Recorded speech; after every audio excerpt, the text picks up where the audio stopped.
And I really regret that I didn't hire a coach sooner. And the alignment with a higher power will direct you to that right person. Could be a mindset coach, it could be a business tactic coach, it could be both, like myself. So finding somebody that could, and like yourself, someone that can empower a lot of different avenues of themselves and their business into growing your business. So hire a coach. So that's step number one. Want me to go on?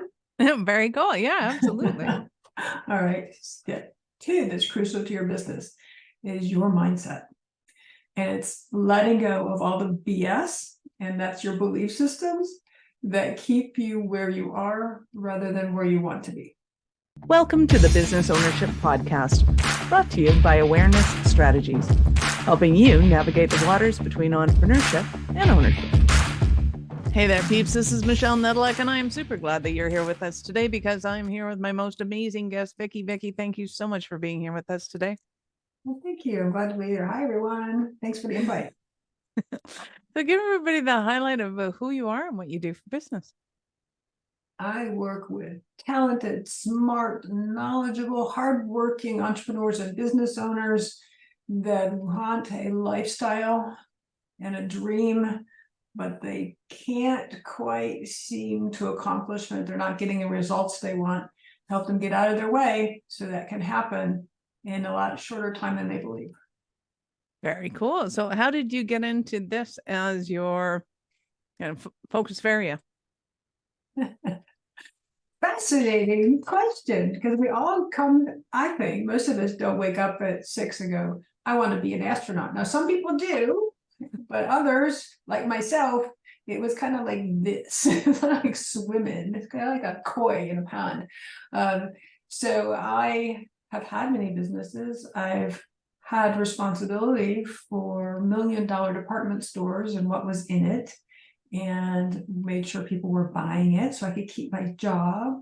It was great spending other people's money, though, I can tell you that. I also am a hypnotherapist and a master energy therapist. And so I've also been interested in psychology. So all of that together has brought me to this place where I've always been helping entrepreneurs or business owner. It might be with their health, their weight, or their business, personal lives, but yet I'm helping them to get past something that is holding them back. Sometimes they don't even realize it, so that they can move forward rapidly. And that's how I got started in it. So it was through so many different avenues coming together that I brought all of those experiences together and put it into one offering for the people I work for. Very cool. So who would you say is your ideal client now that you work with? Ideal clients are those entrepreneurs just starting out or in business for several years and have a different idea of where they want to be compared to where they're at.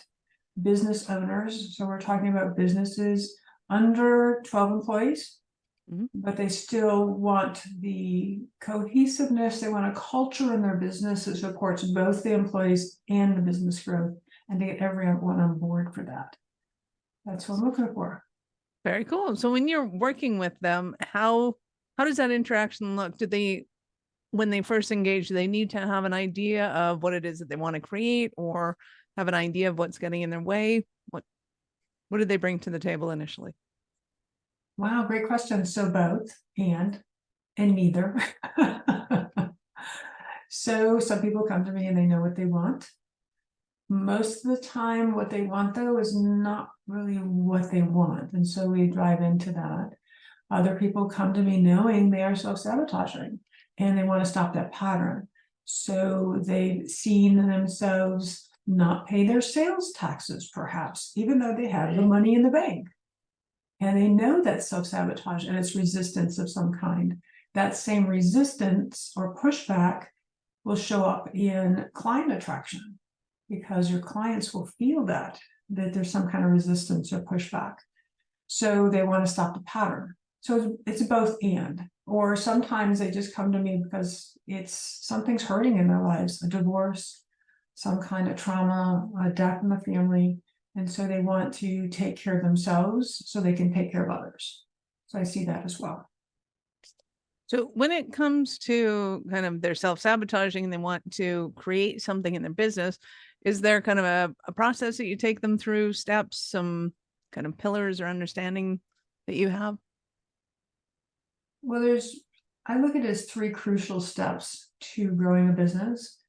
And the first one, most people aren't going to, they'll be a little surprised by, I think. I think they'll be a little surprised that I'm vulnerable enough to bring this to a lot of people's attention, because most business coaches won't share this with you. This is what I've seen through myself and my history of growth and my clients, is the number one crucial step in growing your business is alignment to a higher power. Whatever you call that, it doesn't matter. There are many different names, but that higher self, that higher power, that higher alignment is really the most crucial step in growing your business. And you can call it anything you want. You can call it intuition even. Most business leaders, I just saw a study on this, it's fascinating. Most business leaders actually use their intuition to make decisions like 80% of the time. No one knows that either. We kind of make this all hush hush so that people think, because it's all woo woo and it's all scary. I ran $1 million department stores. I have the practical side, the very left brain. But on the other hand, I know that I need support and I don't have to do this alone. And that higher power alignment is part of that. The caveat to that alignment is then finding a coach. And I really regret that I didn't hire a coach sooner. And the alignment with a higher power will direct you to that right person. Could be a mindset coach, it could be a business tactic coach, it could be both, like myself. So finding somebody that could, and like yourself, someone that can empower a lot of different avenues of themselves and their business into growing your business. So hire a coach. So that's step number 1. Want me to go on? Very cool. Yeah, absolutely. All right. Step 2 that's crucial to your business is your mindset. And it's letting go of all the BS, and that's your belief systems that keep you where you are rather than where you want to be. Those belief systems are running in the back of your mind, and sometimes you're not even aware of them. Somebody told you who they thought you were, parent, grandparent, teacher, someone in an advisory role of some kind. You experienced something in your life and you told yourself who you were. It could be a belief system from family, generations of family that you don't even know is sabotaging your business. So when I first started my business, probably a couple of years in, and I'm like, I don't understand why this is hard, for one, why am I not getting the clients that I want into my business? And started looking at the practical things. Am I marketing correctly? Am I, using the right wording, email campaigns, all of those type of tactics are great. But then I realized that as a child, I watched both of my grandfathers, who were both entrepreneurs, struggle with their business. Now, it's not that they sat down with me and said, Vicki, being a business owner is really, really hard and you have to struggle and you have to struggle financially. They didn't have a conversation with me. I remember, 3, 4, 5, 6, going to work with them because my parents were working and it was summer break. And they needed a babysitter, so I would go with my grandfathers. And I remember going with them and watching them work. And I remember going to their house and the tension in the house because of finances between the spouses. And it's not that it was sad. Maybe they were talking to my parents and I overheard, I don't know. But that generational belief system that I created through observation, that when you're in business, you have to struggle and you have to struggle financially, when came to light and realized it was not appropriate for me. And it didn't belong to me, and it wasn't my belief system, and I didn't need to struggle to honor them in any way, then I could release it and start growing my business again. So that's number 2. It's your mindset. It's about your belief systems and watching them, being aware of them. And typically the best way and the first way to change anything is through awareness. So just being aware of it is a key. But I wasn't even aware that that belief system was there for a couple of years. All right, we are going to go back and discuss a couple of points on each of those, but while you're on a roll, give us the third one. Number 3, don't want you to wait. Number 3 is the strategies and the tactics. Of course, when you're operating a business, you need to have action steps. You can't just sit around and wait for the clients to come. They might, just because they happen, if you have a storefront, happen to pass by your storefront. But for most of us in the consulting coaching industry, they're not going to pass by the storefront. So you need a strategy. How do you attract those clients? You have to have tactics. And there are plenty of people out there that's going to take your money and set up a tactic for you. However, if you're not in the right mindset, you're not going to do it. And I'm being vulnerable. I've paid a lot of money, tens of thousands of dollars to people for their tactics that worked, but I never followed through with it because I didn't have a belief system around how it works. So you have to be in alignment with how you're going to market. And that goes back to number 1. There's that higher power spiritual alignment, to be in alignment with your clients and your marketing as well. So you need to find the right tactic. I love it. So I'm going to take you back to number 1 and the research that you've been doing on business owners using intuition. To me, it's always been a fascinating thing that some people will say that when you make a decision quickly like that, it's intuition. And I disagree wholeheartedly in that certain people can make certain decisions quickly. And then other people will say it's because there's, if somebody has a lot of experience in something, right? A kung fu master sees a knife fall, they'll grab the knife very quickly and, and grab it by the handle, and they'll say it's intuition. It's like, well, they've practiced that several thousand times, probably has something to do with their ability to be able to do it quickly. So what is your definition of the difference between intuition and those things? Well, I love your example of the knife. It's been practiced thousands and thousands and thousands of times over. So the physical reaction happens automatically. So there's a lot of reasons for that. It's connection in your brain. It is thought process. I don't know that it even has anything to do with decision making. It is just a reflex at that point. It's a habit. And that's fabulous. And a lot of times we do need to practice all kinds of things over and over and over again to get it to the point where it's a reflex. And you don't think about it. I bet you don't think about brushing your teeth. I bet you just do it, right? Oh, I'm an obsessive compulsive dental assistant. I'm probably the wrong person to ask that. Because yeah, I pay a lot of attention to that one. But there are many, many, many things that I do that I don't think about when it comes to it. So how does somebody identify that a decision is made through intuition? And can we hone in on that a little better? But how do we know what it is? Well, to answer your first question, I don't believe either that the definition of intuition is quick decision making. I'm not always a quick decision maker. For the most part, I am, but I'm not always. I don't think that is a criteria for intuition. Intuition is typically your voice.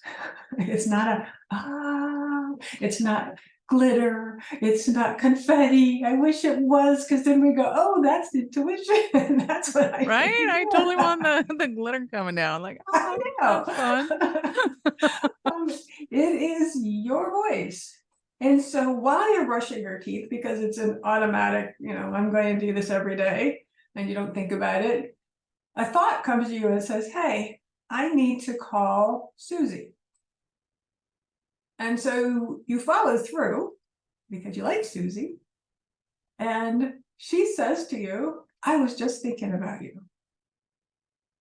So that's intuition. It's a gentle voice, and it will say, and in your business, a lot of times it will say, hey, let's do YouTube ads. And you're like, nope, not going to do YouTube ads. I'm not going to do YouTubes. I'm not doing anything on video. I am not going to do any of that. So that might be your resistance, and some belief systems are going on. But that's your intuition saying, oh, and your guidance saying, YouTube, let's look into that. You may not do it, but that's intuition.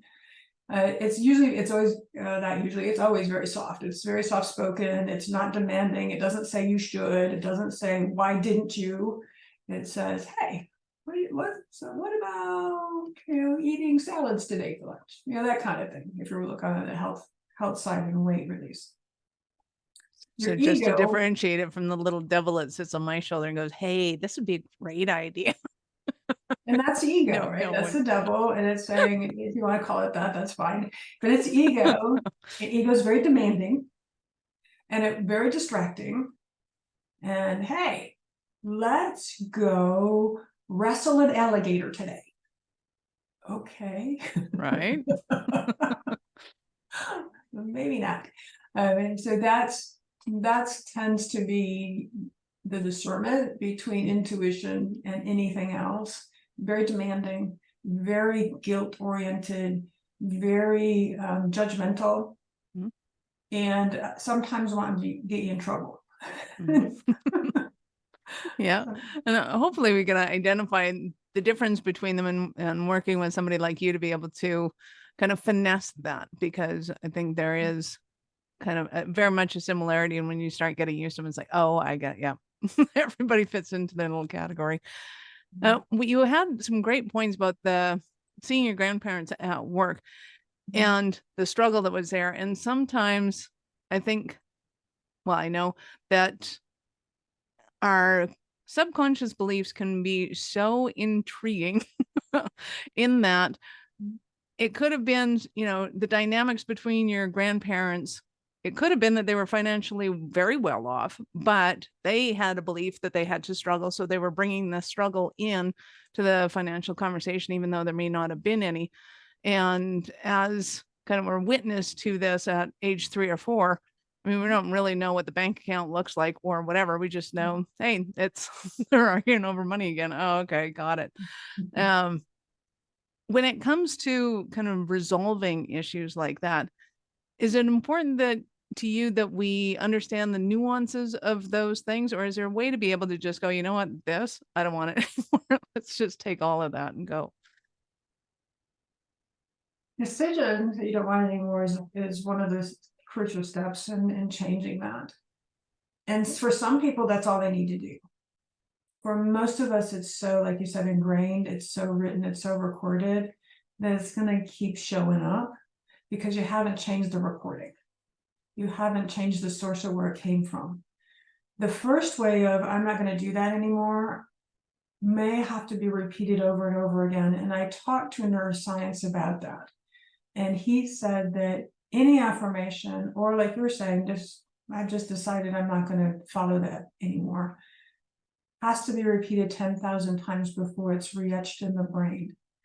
So if you stop at 9,999, guess what? You get to start all over again. And so, and that's, of course, approximates, but that's what they looked at when they were studying all of this. 10,000 repetitions. So can you say confidently, clearly, no, I am not going to think that way anymore 10,000 times? Most of us get pretty tired. So what I do is I help people work with the subconscious mind through re-recording to the core of where that came from. So then it's no longer an issue. And how that happens is through self-hypnosis recordings is one of the ways I work. And they listen to it at night while they're sleeping. Does it take 10,000 times? No, it usually takes sometimes overnight and sometimes a few months, because you got to make sure your brain is feeling safe. If the brain doesn't feel safe, change it won't do it. And then you have to make sure your mind's feeling safe, because if your mind's not feeling safe, it's going to tell the brain, and the brain's like, okay, we're not doing this, stop it. So someone who's on a weight release program and it's scary to them to release weight in some way because it's recorded back here that it's too scary to be thin. When they start having success at weight release, it could be a pound, it could be 50 pounds. All of a sudden, they're eating pounds of chocolate every day. Or they're overeating not one sandwich, but 2 or 3 or 4, ordering 2 extra large fries. All of a sudden that happens, and they're like, well, I don't know what happened. It's because they hadn't changed the recording in the background around it's unsafe to be thin. Can you give us an example of a Cinderella story of one of your clients? Well, I can give you my example, and I've had many of my clients, but I would rather share with where this will give you a little bit of where I came from as well. I've always been fat, always. Since I was a kid, I was fat. Fat infant, fat toddler. And that's not an excuse, that's just the way it was. And because of that, and because of my personality profile, shy, very reserved, and I didn't get a lot of attention, didn't get a lot of people that, playmates, that type of thing when I was a child. So I was always the observational one. I was always kind of standing on the back of the playground going, I wonder why Jimmy is choosing Joey to play with. And how come Darcy is so mad at Rachel? That doesn't make any sense. And so I was always trying to figure all that out. Human behavior was really interesting even at a young age. But what I noticed was that as I got older and I was on every diet, seriously every diet, cottage cheese and ketchup, who ever heard of that? I don't even know if I made that up or read. I'm thinking you were like, what disgusting combination could I have that would make me not want to eat anything? That would do it. Exactly. Just ridiculous. I lost a few pounds, gained it back, lost a few pounds, gained it back. And at 16, I was introduced to a hypnotherapist. It was my parents' chiropractor. He had just studied hypnosis and was doing a weight loss program. And my parents asked if I wanted to go. And I'm like, sure. So I lost 30 pounds. I use the word lost because it found me back. The hypnosis was on the diet, which was keto at the time. And trust me, this was decades ago, before keto was a keto. And so that's what made me successful, as long as I was listening around the diet. But my background was emotional eating. My background was when I was sad, I would eat a dozen cookies. I was the top seller in Girl Scouts for the cookie campaign because I bought most of them and hid them under my bed and ate them when I had those sad moments or anxious moments. And my parents argued a lot, so it was always anxious or sad. So that's where I came from. And all of a sudden I was 70 pounds overweight. And I'm like, geez.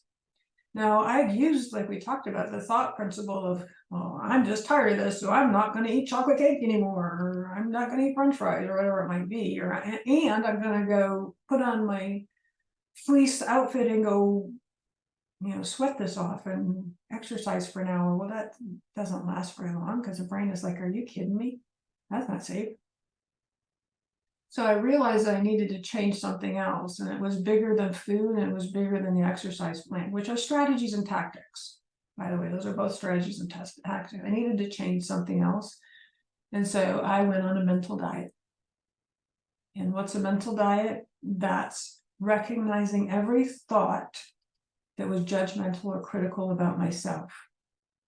And that practice was exhausting the first couple of days. But longer and longer, I noticed I wasn't being as judgmental and critical. And soon I was starting to be happier, and I was starting to choose healthy foods, even though in the past I would have said I should have. And when I chose the healthy foods, I enjoyed them. So I've released 70 pounds now, and I've kept it off for over 20 years because I always work on what's going on in the mental, emotional mindset, and along with the guidance of the higher power first to make any change in my life. And it's been phenomenal. And that's my health story. My financial story is we, at one point in our lives, couldn't afford to buy a package of diapers. We did not have any money in a checking account. And we were living in a townhouse on the bad side of town, where someone got murdered in the townhouse right next to our bedroom we were sleeping in, to living in Florida with 21 acres and this big, beautiful house and a barn that's bigger than the house. My husband keeps talking about moving. I'm like, have you seen this barn? we can't move. This is moving 2 houses. So that's financially. And then how did that happen? It's all from changing this and aligning with my higher power, and taking some strategies around my finances so that I could be in this place. So hopefully that helps share with you a little bit light about myself, but what could happen for you. Are you in that place where you feel financially in struggle? It doesn't have to always be that way. And I think that's something that is also not shared enough. And not enough people know that they even have the opportunity to make changes in their lives. And it all starts with changing your mindset and in your alignment with higher power. So some of the stumbling blocks that somebody might be having right now, and they're thinking, oh, Vicki, I need you so badly. Struggling financially, definitely one. Struggling with their weight, anything kind of that comes to mind that somebody might be struggling with, thinking, yeah, this is the avenue I want to take. Well, recently, like I said, the business owners that have been coming to me are the ones that are having that troublesome life. Mm-hmm. So divorce, separations, deaths, illnesses. So I can certainly help with all of that. So if you're you don't need to struggle alone with that and run your business. Let's help you move through those things with grace so that you can still run your business. So those type of things as well.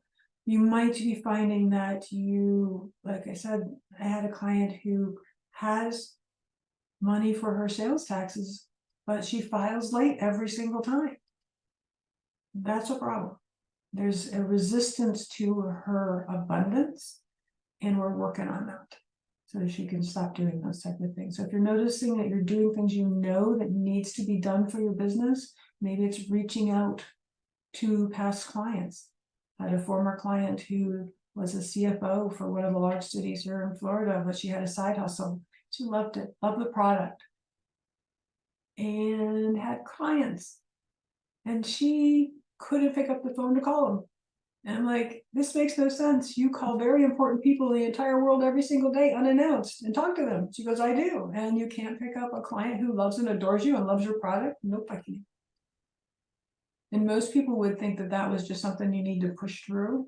But what we discovered about her was that it was the family belief system again of you shouldn't do that.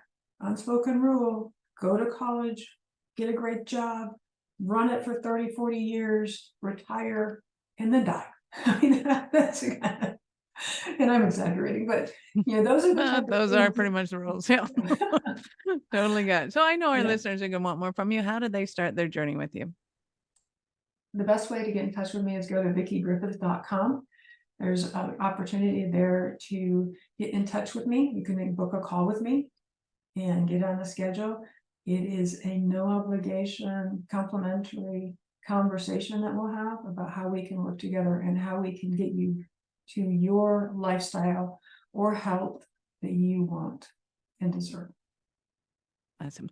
So we will, of course, have all of Vickie's notes or links in the show notes. Go ahead and scroll down, click on the links, open them up in a new browser because we're not done yet. So Vickie, at what point in life did you know that you were a special kind of crazy enough to think that you could become an entrepreneur?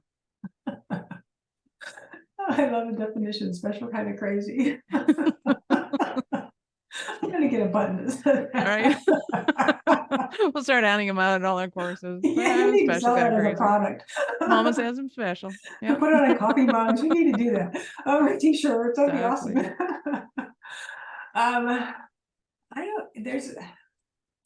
I don't know if there's any one moment that I'm like, I'm going to be an entrepreneur.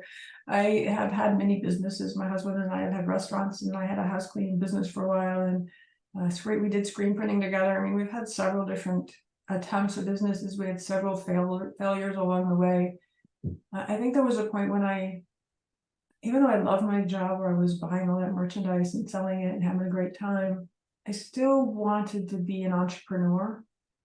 I still wanted to be kind of on my own and create my own schedule and do my own thing. So it was over a period of years, but it wasn't anything that said, hey, today we get to be something special, crazy. It's like, this is way too cushy. This is way too much fun. I think I'm going to go and do it on my own. Yeah. Love it. I have fantasies and dreams about working in a company and just getting to spend. Oh, heart's content. That sounds so awesome. Well, I exaggerate too. I was responsible for gross profit margins and ROI and all that. So yeah, there's I had to make sure people were buying it as well. So there's that side. But if I like it, other people are gonna like it. So that's all that matters. You've been absolutely awesome, Vickie. Any last words for our peeps? It's kind of cliche, but I think we still need to hear it over and over and over again. There's so many times as an entrepreneur, you think about quitting and just think you don't have the ability or the knowledge, or you're not strong enough or smart enough. And the worst thing you can do is lie to yourself and give up on yourself. So lying to yourself that any of those things are true and giving up on yourself. So find somebody to support you and to guide you, connect into your higher power, and you will be successful. It could be tomorrow, and it could be in a couple of years. You'll make it. Love it. Thank you so much for your time. I appreciate it, and I know how valuable it is. Oh, thank you. Thank you for the invitation. I'm glad to be here. Awesome. Peeps, this is Michelle Nedelec. Thank you for being here with us today. Be sure to subscribe to the show, share it with your friends. We love helping entrepreneurs grow. Are you running a business over 7 figures but still struggling with technology headaches? Pay attention. You do not want to miss this offer. This podcast episode is brought to you by Awareness Strategies, who is offering a custom-built digital adoption roadmap for anyone running a business over 7 figures who's wanting to grow their business in the next 5 years. And it's not just a roadmap. They offer full implementation as well if that scares the out of you. Check out awarenessstrategies.com/roadmap for more details today. The link's in the show's notes. Don't regret not doing this. Do it now. That's awarenessstrategies.com/roadmap.